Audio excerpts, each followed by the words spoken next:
Hai sahabat semua, kembali lagi di channel Dengerin Aja. Silakan duduk, Bu. Kupersilakan perempuan yang aku taksir berusia lebih dari setengah abad itu duduk, memanggil Siska tanpa memberitahu siapa yang datang. Mata bulat dengan iris hitam milik Siska terkesiap dengan kelopak membuka sempurna saat melihat siapa yang bertamu. Sedangkan bocah berpakaian lusuh yang mengaku sebagai anaknya langsung menghambur memeluk istriku dan memanggil dia mama. Aku bukan mama kamu. Kamu jangan ngaku-ngaku. Mana mungkin aku punya anak jelek seperti kamu ini? Dengan kasar Siska mendorong tubuh gadis mungil tersebut, hingga bocah yang wajahnya mirip sekali dengannya itu jatuh terjengkang di lantai. Mei, kamu itu dari dulu gak pernah ada baik-baiknya sama anak. Biar bagaimanapun, Siska ini anak kamu. Kenapa kamu selalu kasar seperti ini sama dia? Kami jauh-jauh datang dari pelosok hanya karena Siska merengek minta ketemu mamanya, dan setelah sampai di sini kamu masih tetap saja tidak mengakui dia. Siska juga tidak pernah memaksa untuk dilahirkan, apalagi dari rahim perempuan seperti kamu ini. Hardik ibu itu seraya menunjuk wajah istriku. Mak, lagian ngapain sih? Kalian kesini? Ganggu hidup aku aja. Siska kangen sama kamu, Mai. Memangnya salah? Tunggu. Menyelak pembicaraan mereka, karena penasaran siapa sebenarnya Siska. Kenapa perempuan tadi memanggil dia Maimunah, dan malah bocah kecil itu yang dipanggil Siska? Sebenarnya kalian ini siapa, dan kenapa ibu memanggil istri saya Maimunah? Bukannya namanya Siska dan dia belum pernah menikah sebelumnya? Tanyaku kemudian, karena begitu penasaran dengan apa yang sebenarnya terjadi. Mei memang belum pernah menikah. Tapi dia sudah punya anak, yaitu Siska. Dia dihamili oleh pacarnya yang tidak bertanggung jawab dan meninggalkan Siska bersama saya. Sudah bertahun-tahun dia pergi, dan kemarin ada seorang laki-laki tampan datang, memberitahu kalau Mei sudah menikah dan tinggal di sini. Makanya saya menemui dia, karena anaknya kepengen ketemu. Saya juga sudah tua. Takutnya tiba-tiba dijemput oleh malaikat Israel, dan gak ada yang urus Siska. Makanya saya antar dia ke sini supaya bisa ikut dengan mamanya. Nama istri saya Siska, Bu, bukan Memunah. Tapi nama aslinya Maimunah, Mas. Siska itu nama anaknya. Aku meraup wajah kasar, benar-benar frustasi menghadapi kenyataan ini. Aku sudah salah memilih istri. Wajah palsu, status palsu, nama pun dia pakai nama palsu. Astaga. Jelaskan, Siska, apa semua yang dikatakan ibu ini benar? Tanyaku seraya menatap sinis wajah perempuan yang sedang berdiri berkacak pinggang di sebelahku. Mas, aku bisa jelaskan.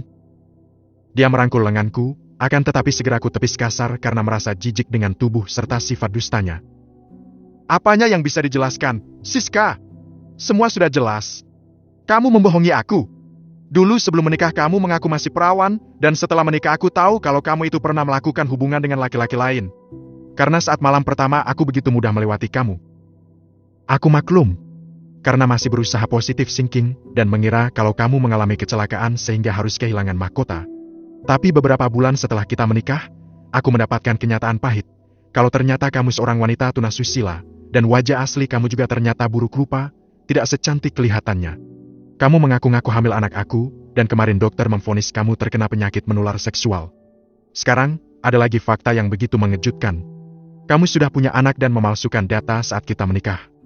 Kamu tahu itu artinya apa? Itu artinya pernikahan kita tidak sah. Kamu bukan istri aku dan anak yang ada dalam rahim kamu juga aku sangat yakin kalau dia bukan anak aku.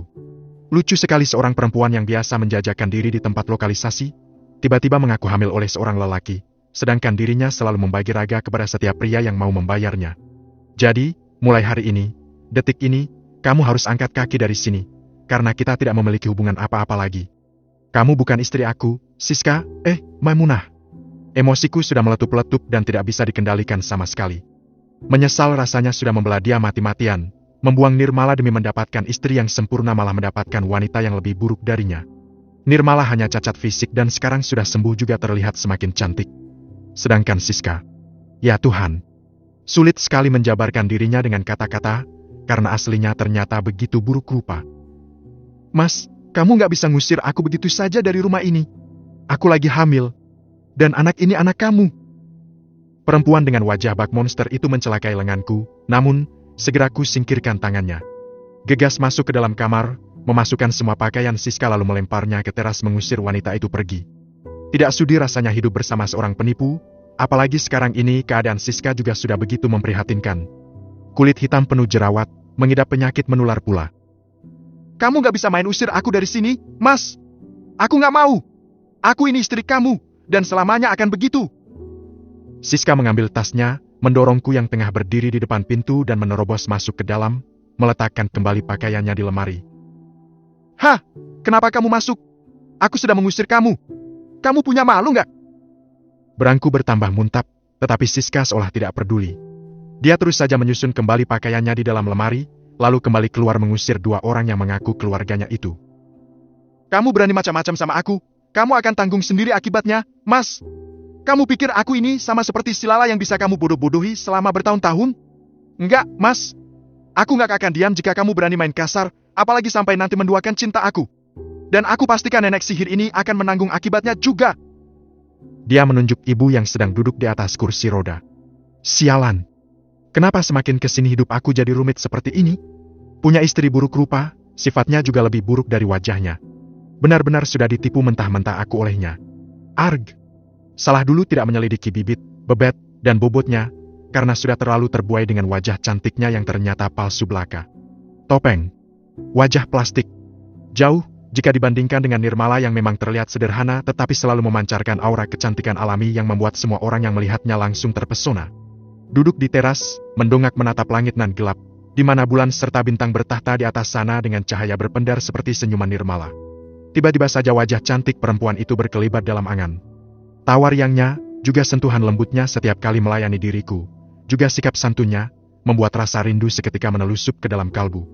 Adakah kesempatan kedua untukku memiliki dia, membina biduk rumah tangga bersama, merajut asa yang pernah kita rangkai, menyambung kembali benang merah cinta yang sempat terputus? Tuhan, tolong sampaikan salam cinta serta rinduku kepada dia, melalui semilir angin yang berhembus. Lembutkanlah hati Nirmala, buatlah dia agar kembali berharap kepadaku, bahkan bila perlu matikan perasaannya untuk orang lain supaya hanya aku yang ada di hatinya.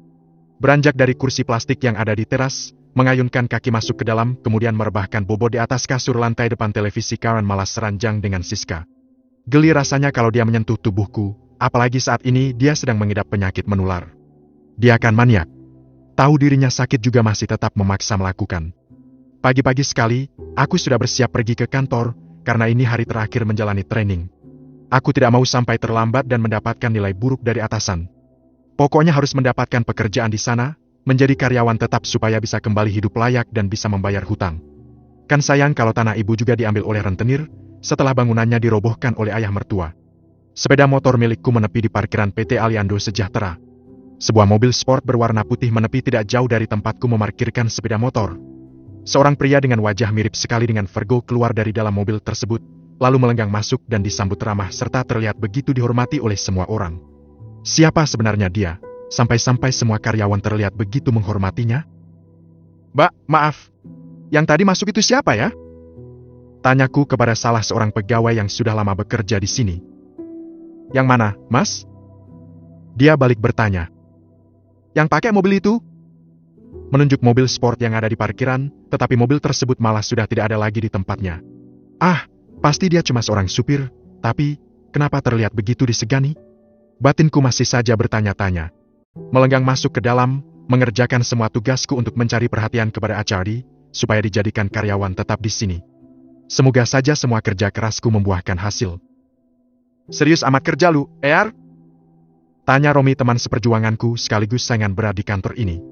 Aku hanya menjawab dengan senyuman, kembali berjibaku dengan pekerjaan tidak ingin membuang-buang waktu supaya tugasku terselesaikan dan tidak ada kesalahan.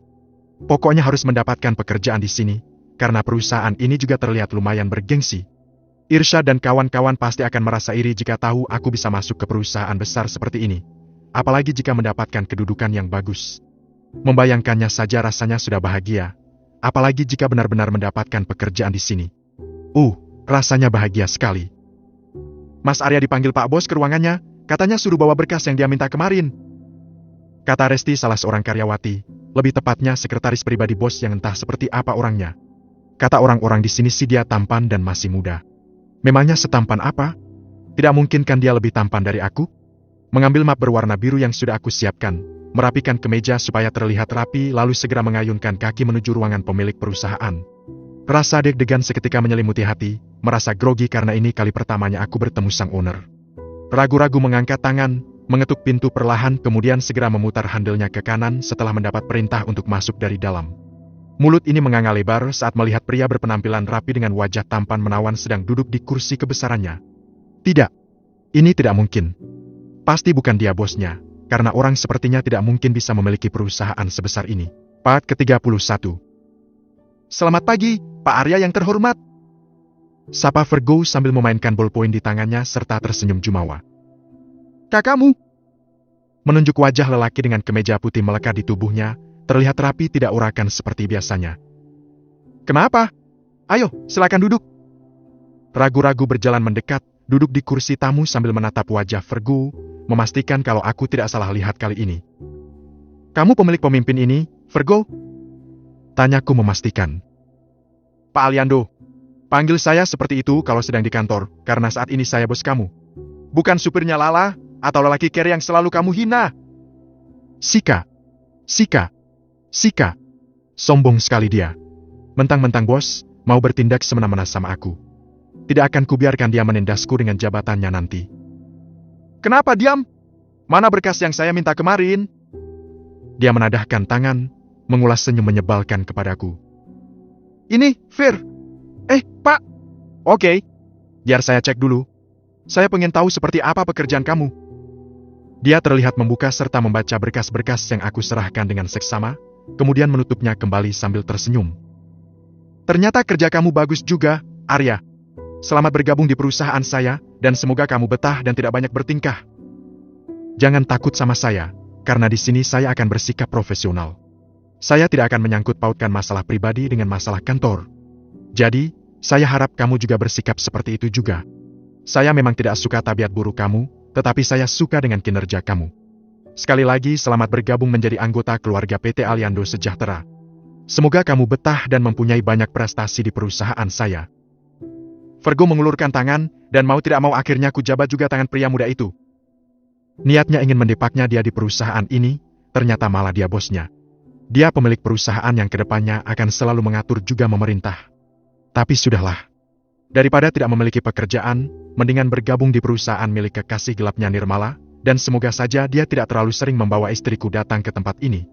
Sebab itu akan melukai perasaanku. Oke, silakan kembali ke ruangan kamu, karena sebentar lagi saya juga ada tamu penting di sini. Usirnya secara halus, dan aku pun segera pamit. Aku menghela napas dalam-dalam, melonggarkan dada yang terasa seperti sedang tertimpa benda berat lalu mengembuskannya secara perlahan. Semangat kerjaku terasa mengendur saat mengetahui kalau bos di perusahaan ini adalah orang yang teramat aku benci. Laki-laki yang merebut istriku, yang selalu berpenampilan layaknya gembel di depan wanita yang sebetulnya masih sangat aku cintai itu. Entah apa misi Virgo mendekati Nirmala, tetapi sepertinya dia memiliki niatan buruk terhadap perempuan itu. Kalau tidak, untuk apa harus repot-repot berpura-pura menjadi orang susah, sedang dirinya memiliki segalanya. Pagi-pagi udah ngelamun? Kau tegur Romi seraya menepuk pelan pundakku. Memangnya bos bilang apa tadi? Kok kayaknya habis ketemu bos kamu malah murung begitu? Bos nggak bilang apa-apa. Dia cuma memberi selamat dan menerima saya untuk bergabung di perusahaan ini.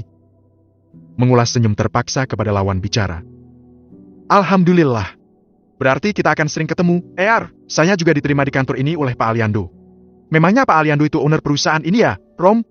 Kalau menurut cerita yang saya dengar sih, perusahaan ini peninggalan almarhumah ibunya dan dibesarkan oleh beliau. Tapi kata teman-teman, Pak Aliando itu jarang datang ke kantor, hanya jika ada momen-momen tertentu saja dia datang. Makanya beruntung sekali kita hari ini bisa bertemu dengan beliau. Beruntung apanya? Sial malah menurutku, karena harus bertemu bocah tengil itu. Nasib. Lepas dari mantan kekasihnya Nirmala yang satu, malah bertemu dengan yang satunya lagi. Semakin terbelakang saja, dan sudah pasti akan dipandang rendah oleh si Virgo setelah ini. Ketika hendak ke kantin untuk makan siang, seorang wanita berhijab bersama anak perempuan berusia sekitar 5 tahunan berjalan menuju ruangan Virgo, dan tidak lama kemudian mereka keluar bersama sambil bercanda mesra. Bahkan aku dengar anak yang kini sedang berada dalam gendongan Virgo memanggil lelaki itu dengan sebutan ayah. Wah. Benar-benar berita segar. Ada sisi baiknya juga bertemu dia hari ini, karena akhirnya bisa tahu rahasia terbesar pria sokul tersebut. Tidak kusangka, kalau ternyata dia sudah berkeluarga. Kasian sekali kamu Nirmala. Dipermainkan perasaannya oleh Virgo, dan dijadikan selingkuhan.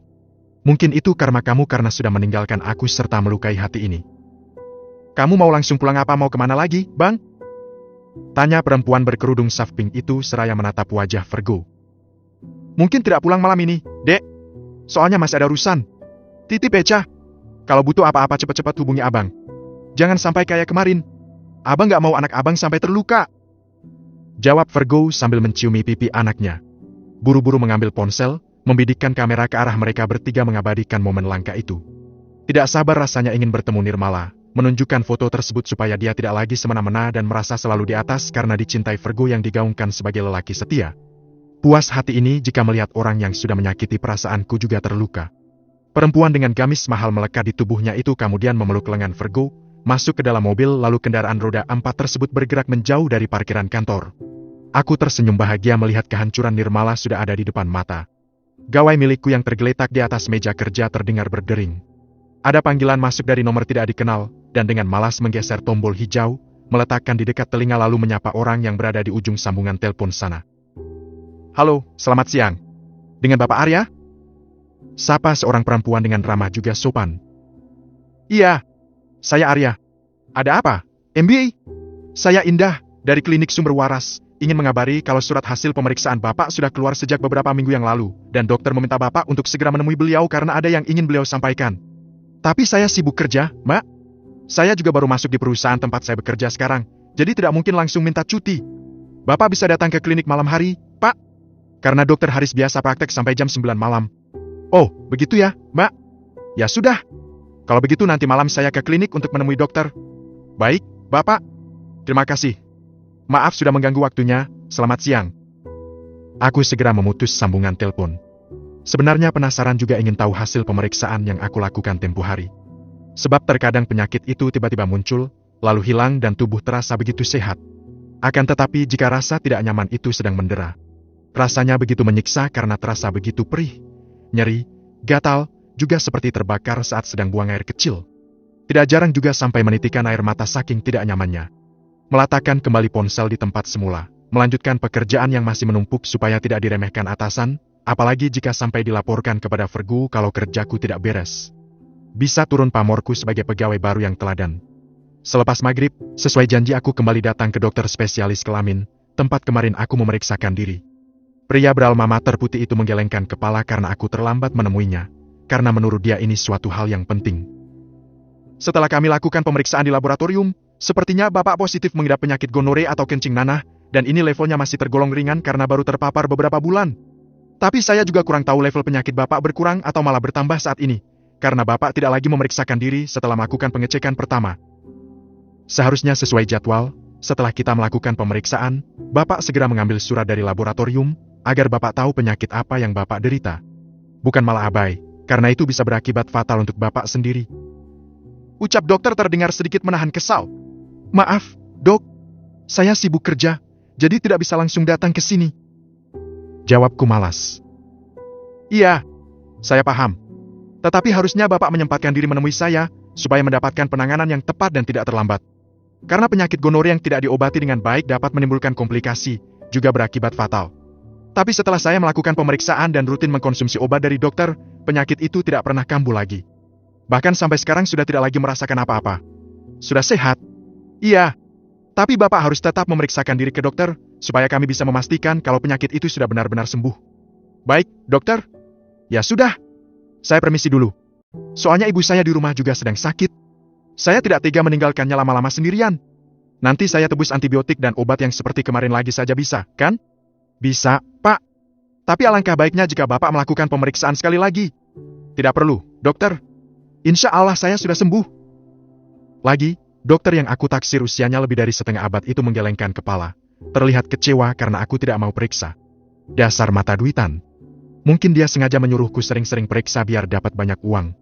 Aku segera beranjak dari kursi pasien, pamit undur diri dan lekas ke apotik untuk menebus obat. Rumah dalam keadaan sepi ketika sepeda motor yang dikendarai menepi. Lampu teras belum menyala, sedangkan pintu sedikit terbuka.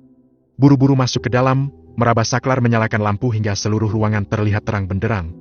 Di mana perempuan buruk rupa itu? Kenapa jam segini rumah masih dalam keadaan gelap serta kosong? Pasti dia sedang ngerumpi sama tetangga, sampai lupa waktu. Dasar tidak berguna. Gak pernah sekalipun bisa bikin suaminya bahagia. Selalu saja membuatku hidup susah. Siska mana, Bu? Tanyaku kepada ibu yang sedang berbaring di kamarnya. Gak tahu, Eyar, sejak sore dia pergi. Mungkin ke rumah temannya. Soalnya dia nggak pamit. Kamu kayak nggak kenal dia aja. Jawab ibu dengan susah payah. Selain terkena penyakit gula, ibu memang mengalami stroke ringan semenjak rumah kami dibongkar paksa oleh Wildan. Ya sudah, ibu lanjut istirahat aja.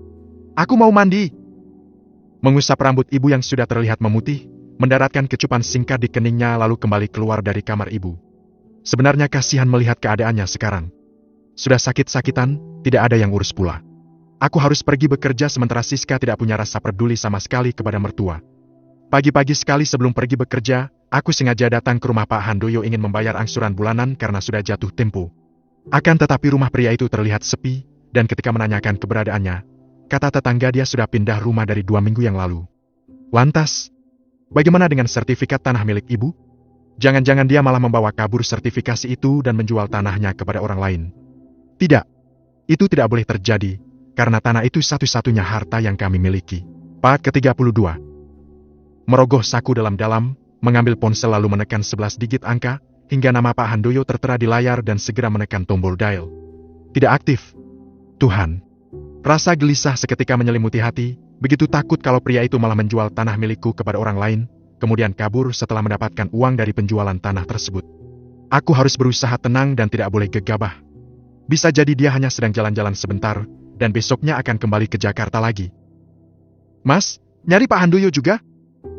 Tiba-tiba seorang pria paruh baya menghampiri dan menegur. Iya, saya mau bayar cicilan, tetapi beliau tidak ada di rumah sepertinya. Jawabku mencoba bersikap santai.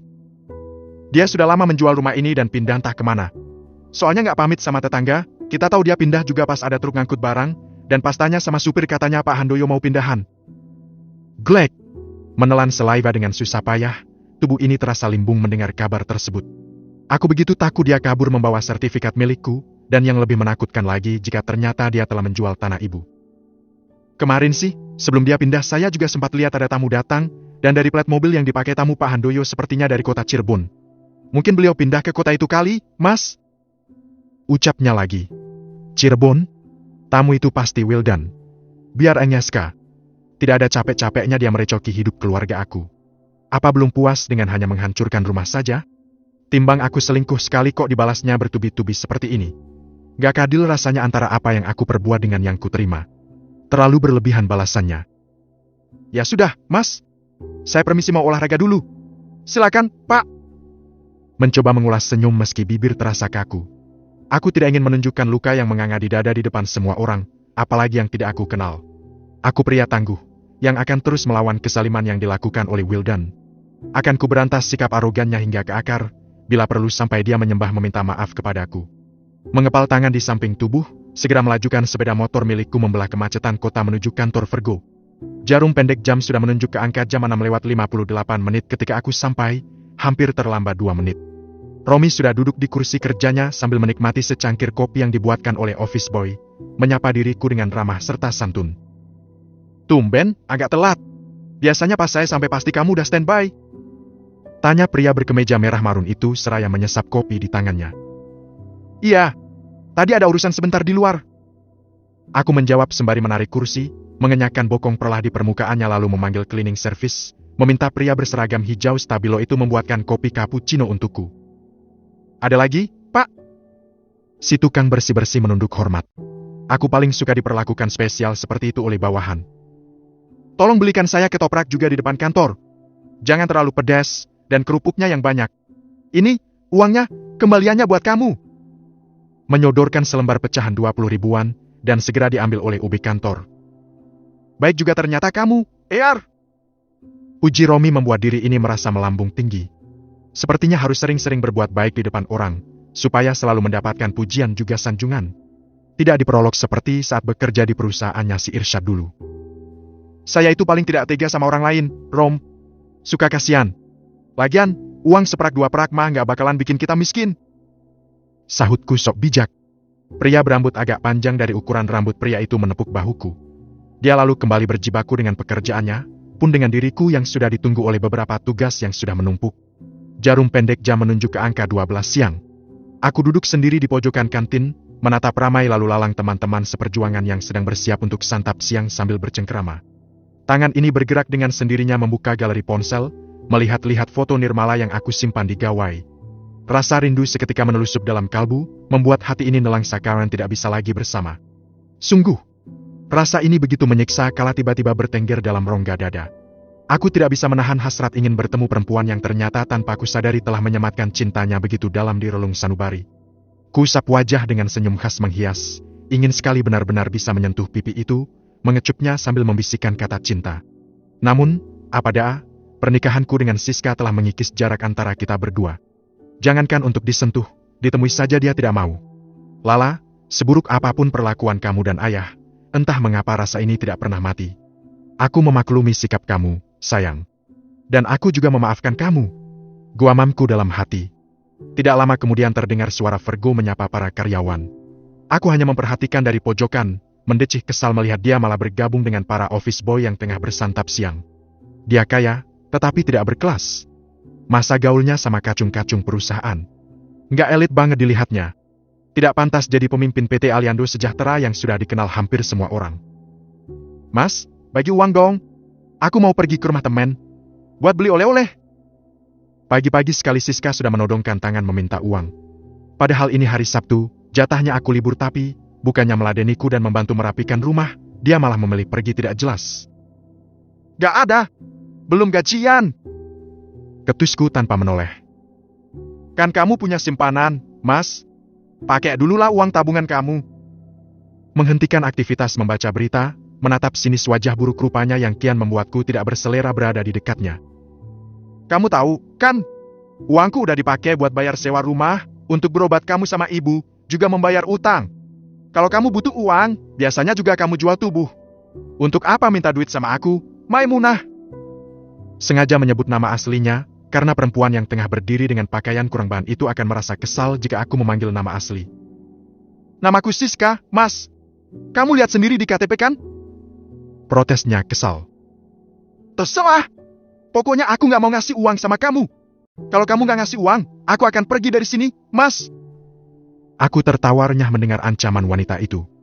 Lucu sekali berani mengancam. Apa dia lupa kalau aku sudah beberapa kali mengusirnya dari sini? Kalau dulu pas masih cantik dan mulus mungkin takut kehilangan dia. Tapi kalau sekarang? Bergidik ngeri sendiri melihat tampilannya yang sudah seperti monster. Jerawat tumbuh di mana-mana. Kulit melepuh serta menghitam dan mulai terlihat bekas-bekas sayatan. Menakutkan. Silakan kamu pergi dari rumah ini, Siska. Aku tidak akan melarang, malah merasa senang jika kamu sadar diri dan memilih angkat kaki. Aku sudah tidak sudi beristrikan perempuan seperti kamu. Geli! Plak. Panas perih menjalar di wajah ketika tangan Siska mendarat di pipi. Bregeaska. Dia berani menamparku. Kamu? Beranjak dari kursi, menunjuk wajah Siska sambil mencengkeram rahangnya, karena emosi sudah meletup-letup di kepala. Berani kamu nampar aku? Mai, aku talak kamu karena sudah berani main kasar sama suami. Ini berarti talak kedua yang aku ucap. Silakan pergi dari sini kalau tidak terima hidup sama aku yang tidak memiliki banyak uang. Siska menyingkirkan tanganku, menendang senjata keramat yang sedang kurang sehat, membuat diri ini berguling di lantai karena rasa sakit teramat dahsyat. Sekali lagi dia menjejak pedangku dengan hak tingginya, mengambil dompet yang ada di dalam jaket dan menarik beberapa lembar uang yang ada di dalamnya. Geram, tetapi tidak bisa melawan. Andai saja dia bukan wanita, sudah kuhadiahi tinju karena sudah berani bermain kasar kepadaku. Malam minggu, untuk melepas penat setelah seharian berjibaku merapikan rumah yang sudah seperti kapal pecah, aku memilih jalan ke sebuah pusat perbelanjaan berniat menonton film yang baru saja launching serta sedang viral di media sosial. Dan sialnya lagi. Di depan gedung bioskop harus kembali merasakan panasnya cemburu saat melihat Virgo dan Nirmala sedang jalan berdua, dan kali ini perempuan yang sebentar lagi akan menjadi mantan istri itu sudah tidak lagi menggunakan tongkat. Jalannya masih tertatih tetapi sudah lepas dari alat bantu. Tatapan si pendusta itu juga terlihat penuh dengan perasaan ketika membimbing Nirmala berjalan, dan aku bisa membaca kalau dia begitu mendamba cinta calon mantan istriku. Lala! Sapaku seraya berjalan menghampiri. Perempuan berambut panjang serta diikat kuda itu segera merangkul lengan Virgo, tersenyum sumringah menunjukkan kemesraan di depanku. Kasihan kamu, La, mencoba lepas dari aku yang difitnah tidak setia padahal hanya mencoba mencari pasangan yang normal, malah sekarang masuk ke dalam perangkap buaya darat. Ingin rasanya memberitahu dia kalau pria yang ada di sebelahnya itu sudah memiliki anak juga istri, namun, jika aku mengatakannya di depan Virgo, bisa-bisa langsung dipecat secara tidak terhormat. Kamu ngapain di sini, Mas? Tanya Nirmala dengan pindaian tidak suka. Mau nonton? Memangnya mau apa? Melirik ke arah Virgo. Menelisik tampilannya yang hanya mengenakan celana pendek serta kaos oblong dengan topi melekat di kepala seperti biasanya. Pendusta. Terlihat begitu baik, tetapi ternyata seorang buaya. Apa dia tidak memikirkan perasaan anak serta istrinya di rumah, sampai tega mengkhianati perempuan yang mungkin sekarang sedang kerepotan mengurus buah hatinya, mencoba berbakti tetapi suami yang dicintai malah bermain api. Kamu kenapa menatap saya seperti itu, Arya? Apa ada yang salah dengan tampilan saya ini? Tidak ada. Orang kaya itu tidak pernah salah. Alis Nirmala terlihat bertaut hingga hampir menyatu mendengar jawaban dariku. Ayo, lah, katanya mau nonton. Jadi enggak? Dengan mudah menatap penuh cinta, pria bertubuh tinggi itu menggandeng tangan calon mantan istriku. Mengajaknya masuk ke dalam tanpa lagi menghiraukan keberadaan aku. Oh iya, Mas. Akta cerai kita sudah keluar dari pengadilan agama. Jadi kita sudah bukan lagi suami istri. Ucap Nirmala sambil menghentikan langkah. Aku harap kamu tidak lagi mengganggu hidupku, karena kita sudah tidak memiliki hubungan apa-apa lagi. Aku sudah resmi menjadi janda, pun dengan kamu yang telah resmi menjadi suami Siska seutuhnya. Terima kasih atas luka yang sudah kamu beri, karena dari situ aku bisa belajar lebih banyak tentang arti sabar dan menerima takdir. Dan yang paling penting, pengkhianatan yang kamu lakukan menjadikan semangatku untuk bisa berjalan kembali. Nirmala berujar panjang lebar, membuatku menggeleng tidak percaya. Bagaimana bisa hakim memutuskan persidangan tanpa kehadiranku? Itu tidak sah. Perceraian kita tidak sah. Lala, pengacaraku berkali-kali menghubungi kamu, bahkan pernah juga dari tim mediator mencoba mengabari kalau mereka akan melakukan mediasi. Tetapi tidak ada satu panggilan dari mereka yang kamu hiraukan. Sebelum persidangan juga dari pihak pengadilan agama lebih dulu mengirimkan surat panggilan, dan lagi-lagi panggilan itu kamu abaikan. Aku menggeleng tidak percaya, kalau jalinan cinta antara aku dengan Nirmala sudah benar-benar putus. Ternyata selama ini beberapa nomor asing yang menghubungi dari pihak mediator juga pengacara yang menangani kasus perceraian kami, bukan dari debt collector yang ingin menagih hutang Siska. Bodoh! Aku terlalu menggampangkan segala urusan, hingga malah memudahkan Nirmala untuk lepas dariku. Part ke-33. Nirmala. Duduk di sebelah Virgo, menatap layar besar yang tengah menunjukkan adegan romantis. Aku menoleh ke kanan dan ke kiri, melihat beberapa pasang yang sedang menonton ikut terbawa suasana. Mereka saling menggenggam jemari, berpelukan, bahkan ada yang, tidak mungkin aku sebutkan. Kenapa? Lah, gak nyaman ya ada di tempat seperti ini? Nanti kita juga bisa seperti itu kalau sudah halal. Ucap Virgo seraya tersenyum dan menatap wajahku. Aku menggigit bibir bawah, berpura-pura fokus menonton adegan demi adegan yang diperagakan. Padahal hati ini grogi sekali karena merasa terus saja diperhatikan oleh lelaki di sebelahku. Dan benar saja, ketika aku menoleh, dia masih terus saja memindai sambil tersenyum. Kamu kenapa liatin aku terus, Fir? Katanya mau nonton. Tanyaku sambil menyomot berondong jagung yang ada di tangan pria itu, lalu memasukkannya ke dalam mulut. Aku lebih suka lihat kamu, lah, kamu cantik, mirip sekali dengan. Dia menggatung kalimat, tetapi aku tahu, pasti Virgo ingin mengatakan kalau aku mirip seperti kekasih hatinya, perempuan yang ada di wallpaper ponsel. Apa pacar kamu tidak marah kalau kamu terlalu sering pergi sama aku, Fir? Pacar? Iya. Wanita yang fotonya ada di layar ponsel kamu. Dia tidak akan pernah marah. Lah, aku sudah minta izin, dan dia tahu segalanya. Aku tersenyum nelangsa. Kenapa Tuhan menghadirkan setitik cinta di hati kepada orang yang sudah memiliki kekasih? Kenapa perasaan ini tidak bisa aku rasa ketika bersama Kak Irsyad maupun Mas Arya dulu? Mengapa harus Virgo? Kita pulang yuk, Fir. Beranjak dari duduk, akan tetapi karena terlalu terburu-buru tubuh ini hampir saja terjatuh. Untung saja lelaki beralis tebal itu dengan sigap menangkap badanku. Hati-hati, lah! Ucapnya dengan suara bergetar. Terima kasih, Fir. Lagi-lagi kamu menyelamatkan aku. Sudah tugasku untuk menjaga kamu. Iya, Fir. Menarik kedua sudut bibir, berjalan perlahan menuju pintu keluar, dibantu oleh si pemilik rahang tegas yang selalu setia berada di sisiku. Sesampainya di parkiran, pria dengan mata bulat serta iris coklat itu langsung membukakan pintu, menutupnya kembali setelah aku masuk dan segera duduk di kursi kemudi. Ayah udah transfer ke kamu belum, Fir? Semalam ayah telepon dan katanya lupa transfer uang ke kamu. Maaf ya, bukannya tidak bertanggung jawab dan lalai menggaji, tapi saat ini mobile bankingku sedang bermasalah. Berkali-kali verifikasi ulang gak bisa-bisa. Mau ke bank malas ngantrinya. Kataku merasa tidak enak hati, karena terlambat membayar gaji Virgo. Gak apa-apa, lah, aku juga belum butuh uang itu. Kalau buat sekedar makan mah masih ada. Lelaki berkaos merah bata itu menjawab seraya menyalakan mesin kendaraan roda 4-ku. Kamu itu perasaan hemat banget, Fir. Duitnya nggak pernah habis. Setiap dibayar sama aku selalu minta secukupnya saja. Memangnya kamu nggak pengen beli sesuatu gitu? Beli hadiah buat pacar kamu misalnya? Memangnya perempuan itu sukanya sama apa, lah? Perhatian, kesetiaan, juga uang? Potongnya sambil tertawa. Untuk apa punya pasangan banyak uang tapi tidak setia, Fir? Apalagi kalau kere, belagu, tidak setia pula. Kayak si Arya? Aku nggak bilang begitu. Dia masa lalu, karena antara aku dan dia sudah tidak ada lagi hubungan apa-apa. Kenapa dulu kamu bisa nikah sama si Arya itu, lah? Kalian ketemu di mana? Panjang ceritanya, Fir. Tapi aku siap menjadi pendengar yang baik, sepanjang apapun ceritanya. Aku menatap lamat-lamat wajah tampanan rupawan lawan bicaraku. Duh, Virgo. Kenapa pesonamu melumpuhkan akal sehatku?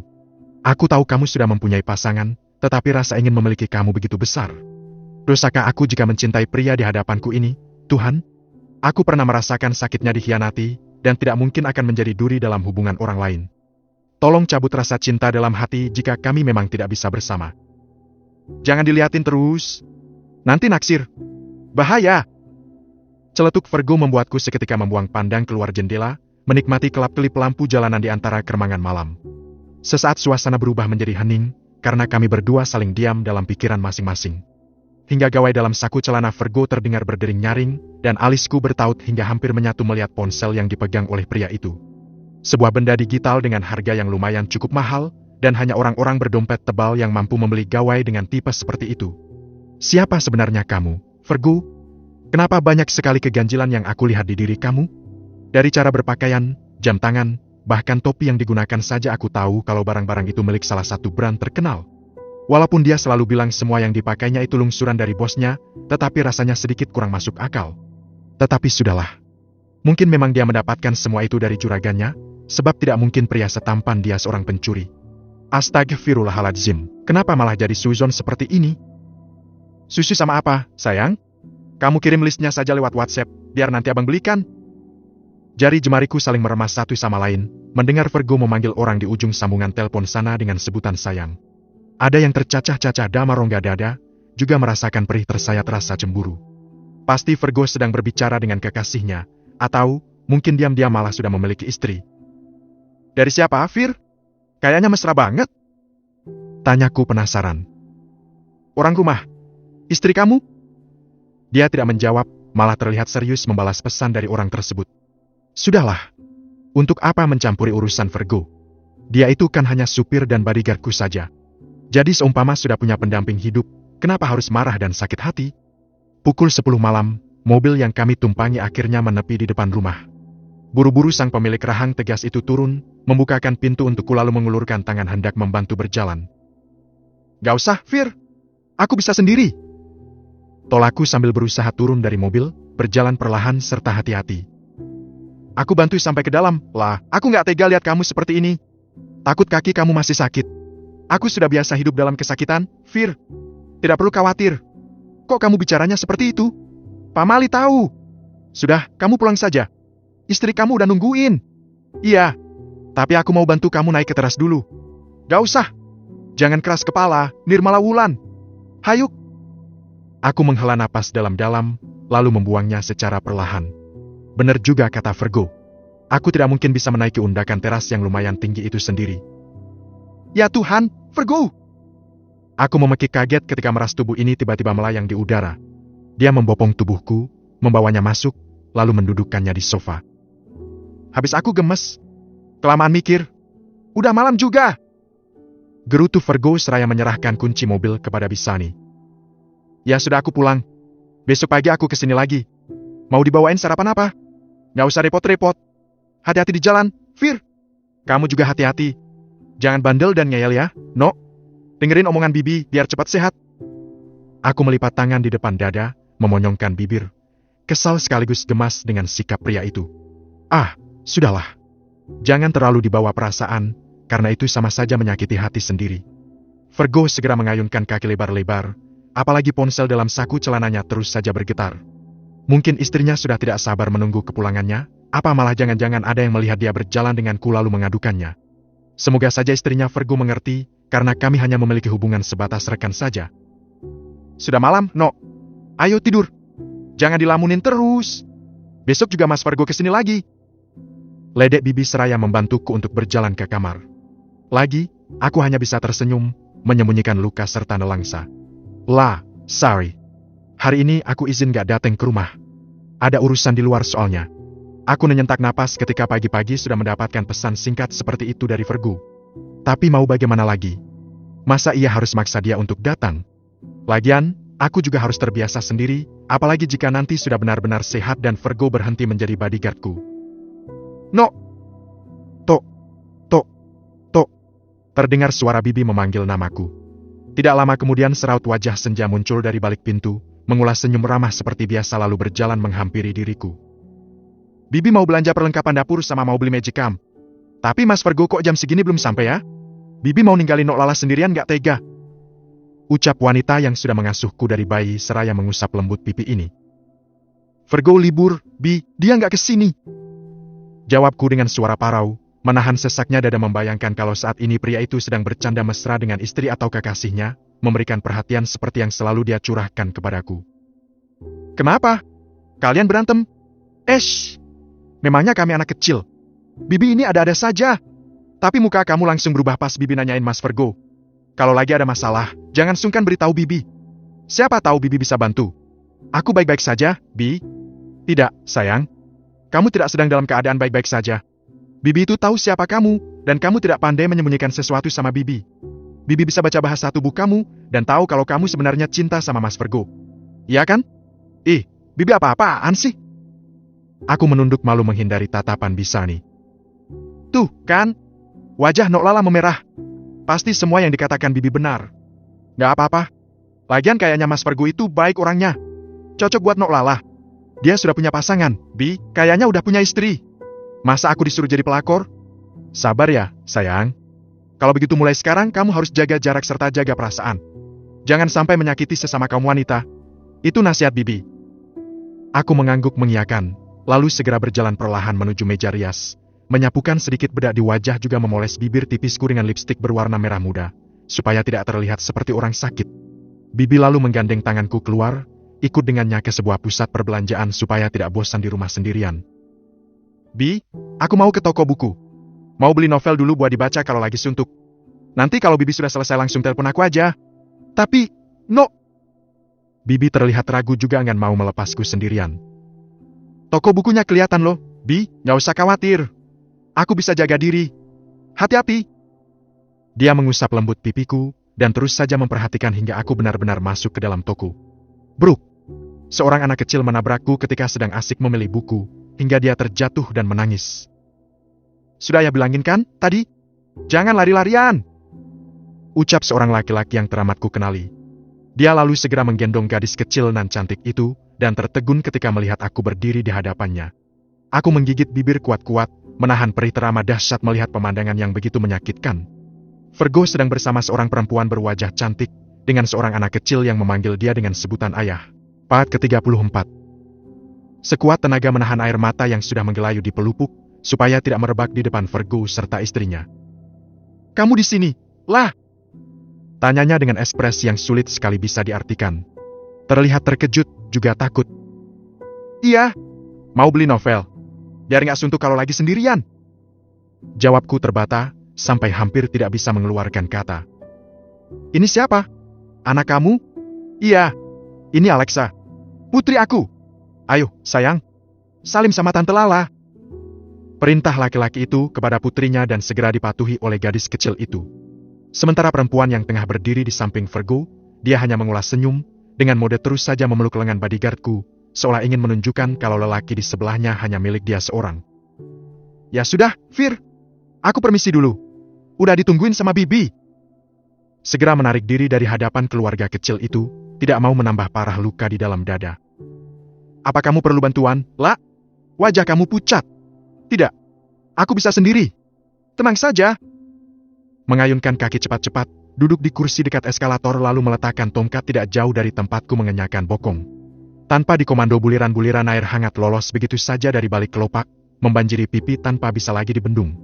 Ya Allah, kenapa rasanya sesakit ini? Bahkan saat melihat Mas Arya sedang duduk di pelaminan bersama Siska saja hati ini tidak sehancur sekarang. Memang harus kuakui, semenjak ditinggal pergi oleh Kak Irsyad karena keadaanku yang tak lagi sempurna, aku tidak lagi bisa untuk jatuh cinta. Seperti sudah habis semua rasa di dada. Dan kini saat tiba-tiba rasa itu bersemai dalam sanubari, kenyataan pahit kembali memupuskan perasaan itu. Cintaku bertepuk sebelah tangan, membuat sepenuh jiwa ini seakan mati. Aku terus mengamati dari kejauhan, melihat Virgo beserta istri dan anaknya sedang bercandaria menuju sebuah restoran, seolah sedang tertawa di atas pedihnya luka hatiku. Sakit, perih menyaksikan keharmonisan mereka bertiga. Loh, Nok, kok Nok Lala malah nangis di sini? Ada apa, sayang? Bibi yang terlihat sedang kerepotan membawa barang belanjaannya segera meletakkan 2 paper bag besar yang ada di tangan dan segera menghambur memelukku, menenangkan diriku yang tengah terseduh di dalam dekapannya. Ada apa, sayang? Apa ada yang menyakiti kamu? Tatapan Bibi menunjukkan rasa kekhawatiran yang begitu besar. Hanya cinta dari dialah yang memang selalu tulus apa adanya, tidak pernah berharap suatu imbalan, sebab dia sudah seperti ibuku sendiri. Aku bisa berjauhan dengan ayah selama berbulan-bulan, tetapi tidak bisa dipisahkan dengan Bisani. Cintaku kami berdua telah terpatri kuat dalam sukma, sehingga tidak bisa dipisahkan satu sama lain. Sayang, ada apa? Tolong jangan membuat Bibi khawatir. Lagi, pertanyaan itu terlontar dari mulut yang sudah mengajarkanku banyak sekali kosakata, yang seharusnya dulu diajarkan oleh Bunda. Kaki aku sakit, Bi, aku keseleo. Dustaku, tidak mau Bibi tahu kalau sebenarnya menangis karena cemburu. Malu. Astagfirullahaladzim, Nok. Bibi ampe jantungan lihat kamu nangis begini. Kirain kenapa-kenapa. Nakal kamu ya. Bikin Bibi panik luar biasa. Dia menarik hidungku, menitikan air mata lalu kembali merenggut tubuh ini ke dalam pelukannya. Andai saja Bibi tahu kalau perempuan yang selalu dianggap gadis kecilnya tengah menangis karena cinta, apakah dia akan tetap memperlakukan aku seperti ini? Mana kakinya yang sakit? Biar Bibi pijat? Tanya Bisani seraya melepaskan dekapannya, duduk berjongkok di lantai lalu mengambil kedua kakiku. Kita pulang aja, Bi, sepertinya sudah enakan. Nok Lala serius? Bibi mendongak menatapku, dan ku jawab dengan anggukan kepala. Dia lalu memapahku keluar dari pusat perbelanjaan, masuk ke dalam mobil dan Pak Karyo lekas menyalakan mesin kendaraan roda 4 milikku, kemudian melajukannya menuju istana tempat tinggal kami. Bibi teleponin Mas Virgo ya, biar dia bawa Nok Lala ke tempat terapi, karena Bibi takut terjadi sesuatu sama Nok. Bibi berujar sembari membantuku turun dari mobil. Ah, Bibi, kaki ini tidak benar-benar sakit. Tetapi yang sakit hati aku karena cemburu melihat orang yang kucintai bersama perempuan lain. Perih bagai luka sayatan yang disiram air garam. Nyeri tak terkira hingga hampir menghentikan laju darah serta denyut nadi. Aku nggak apa-apa, Bi, sakitnya udah hilang. Sepertinya aku cuma butuh istirahat aja. Serius? Lagi, aku hanya mengangguk lalu lekas masuk ke dalam kamar, mengunci pintu dari dalam, dan kembali menumpahkan air mata saat tiba-tiba bayangan perempuan cantik sedang menggandeng tangan Virgo berkelibat dalam angan. Ting! Ponselku berdering. Ada sebuah pesan WhatsApp masuk, dan ketika aku lihat ternyata dari Virgo. La, aku mau ke rumah habis maghrib. Kamu mau dibawain apa? Aku menyentak napas membaca pesan dari pria itu. Sebenarnya Virgo tidak bersalah dalam hal ini, karena dia berusaha baik dan perhatian kepada anak bosnya. Hanya saja aku yang terlalu dibawa perasaan. Maklum, selama ini tidak pernah diperlakukan spesial itu oleh lelaki, sehingga membuat diri ini merasakan kenyamanan saat bersama laki-laki yang ternyata telah beristri. Tidak usah, Vir. Terima kasih, balasku. Kamu kenapa tadi langsung pergi? Lagi, aku menghela napas. Bingung harus menjawab apa. Masa ia mau bilang karena cemburu? Ditungguin bisa nih. Makanya buru-buru. Istri kamu cantik. Anak kamu juga mirip banget sama kamu. Kalian bertiga pasangan yang sangat serasi. Aku mengernyitkan dahi melihat jawaban dari Virgo. Kenapa harus mengirim emoji seperti itu? Dasar nggak jelas. Meletakkan kembali ponsel di atas kasur, segera membasuh tubuh yang sudah terasa begitu lengket, kemudian keluar dari kamar. Makan, Mo. Tadi Bibi ketok-ketok pintu, kenapa nggak dibukain? Tanya Bibi ketika melihatku berjalan menuju meja makan. Aku ketiduran, Bi, capek banget. Jawabku seraya menarik kursi lalu duduk bersiap untuk makan. Membuka tudung saji, entah mengapa harum aroma pecak ikan yang biasanya langsung membuat cacing-cacing dalam perut berdemonstrasi, kali tidak menggugah selera sama sekali, dan rasa lapar seakan segera pergi. Loh, makannya dikit amat, Nok. Takut gendut ya? Kau tegur Bibi ketika melihatku hanya menyendok sedikit nasi saja. Lagi nggak nafsu makan, Bi? Kenapa? Sebenarnya ada apa, sayang? Semenjak pulang dari supermarket, kamu jadi loyo seperti ini. Lihat apa di sana? Apa kamu ketemu Mas Arya? Atau ketemu Mas Irsyad? Gak ada, Bi, aku gak apa-apa. Nirmala Wulan, cantiknya Bibi Sani. Kamu itu kenal Bibi bukan baru sebulan 2 bulan. Tapi dari masih bayi merah. Jadi kamu gak bisa bohong sama Bibi. Katakan, ada apa? Bibi mah suka maksa.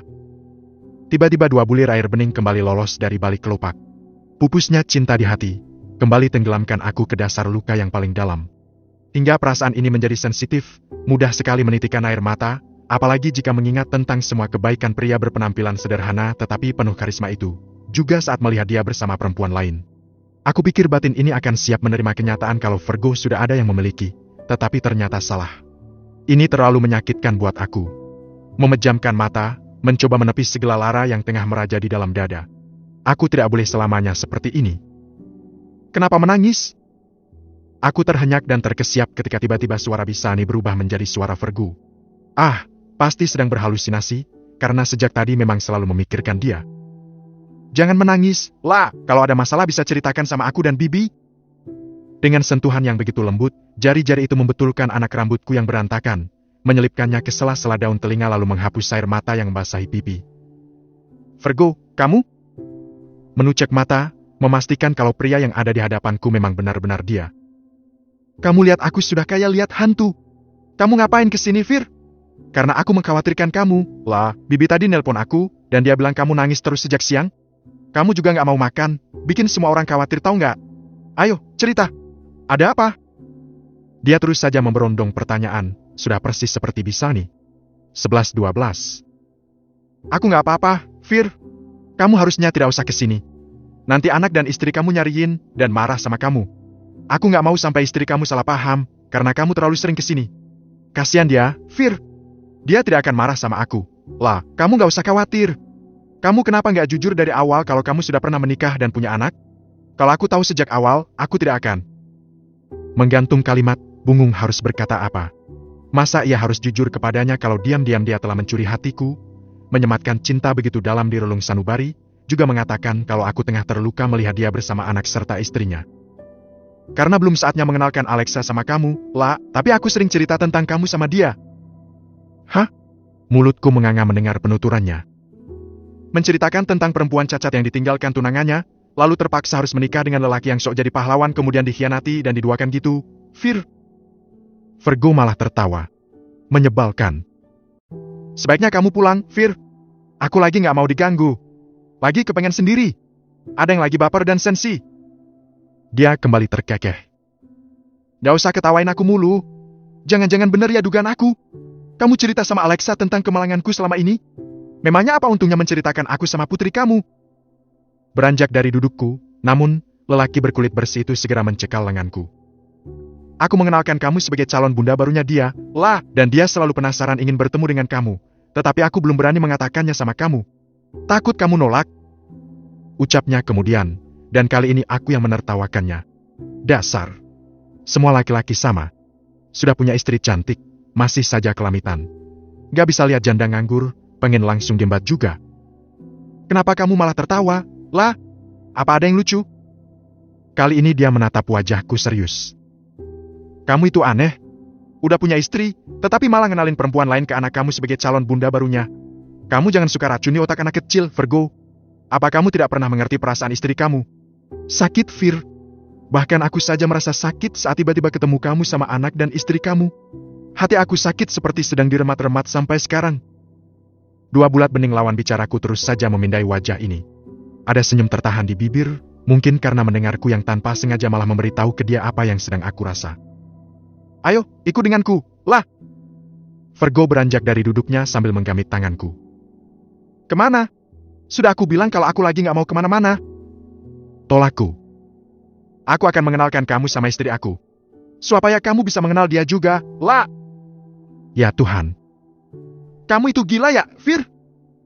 Makiku seraya menepis tangan pria mata keranjang tersebut. Ayo, kamu ikut aja sama aku. Tapi aku tidak akan memaksa, karena kamu juga berhak menolak. Memangnya kamu mau ngenalin aku sebagai siapa? Sebagai calon madu untuk dia. Gila kamu!